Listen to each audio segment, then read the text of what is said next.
दिन के 2 बजे है। नमस्कार, मैं हूं राशिद। बुलेटिन की शुरुआत बड़ी खबर से। सूत्रों के हवाले से खबर है कि भारत और चीन के बीच सीमा विवाद हल होने तक शांति की सहमति बनी है। भारत और चीन के विदेश मंत्री के बीच आज मुलाकात हुई, जिसमें चीनी विदेश मंत्री ने सुषमा स्वराज को चीन आने का न्योता दिया।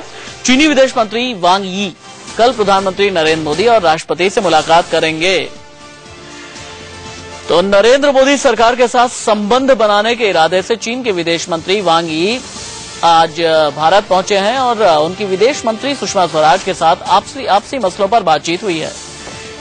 इंडिया न्यूज के एग्जीक्यूटिव एडिटर शीतल राजपूत मेरे साथ में मौजूद है फोन लाइन पर। शीतल, चीन के विदेश मंत्री और भारत के विदेश मंत्री के बीच बातचीत कितनी देर तक चली, किन मुद्दों पर बातचीत हुई है और आगे के लिए ये कितना पॉजिटिव रोड मैप भारत और चीन की दृष्टि से समझा जाए?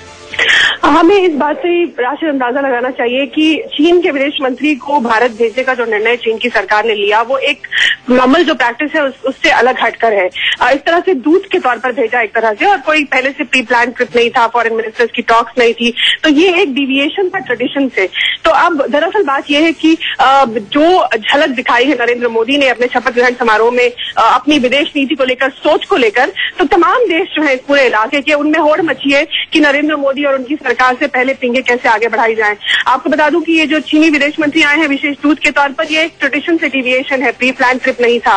इसके बाद चीन चाहता है कि समिट लेवल की बातचीत भी हो। इस सब के बीच विदेश मंत्री का ये कहना, सूत्रों के हवाले से जो हमें खबर मिली है कि भारतीय विदेश मंत्री चीन आए और नरेंद्र मोदी को भी चीन आने का न्योता दे देने की बात है, तो ये अच्छे सकारात्मक कदम है। बाकी बॉर्डर डिस्प्यूट को लेकर एक खाका है, एक अलग सिस्टम है, एक अलग मैकेनिज्म है, उसको लेकर समिट लेवल टॉक्स होते रहते हैं समय समय पर, और बेहतर उसमें हमें सुधार मिल सकता है, क्योंकि नरेंद्र मोदी ने चीन के साथ फाइनेंशियल जो हमारे रिश्ते हैं, आर्थिक जो हमारे रिश्ते हैं, उन पे काफी जोर दिया है। और आप जानते हैं कि चीन एक बहुत बड़ी मार्केट है और अंतर्राष्ट्रीय स्तर पर वर्चस्व है चीन का आर्थिक मामलों में की जहां तक बात है, और वैसे ही कमोबेश जो सोच है वो नरेंद्र मोदी भी रखते हैं। आपको ये बताना चाहूंगी कि काफी दिलचस्प है जो ये स्थिति उभर कर निकल कर आ रही है, क्योंकि नरेंद्र मोदी और का जो कैलेंडर है विदेशी दौरों का, वो जबरदस्त भरा हुआ है। हर कोई चाह रहा है कि वो वहां पर आए।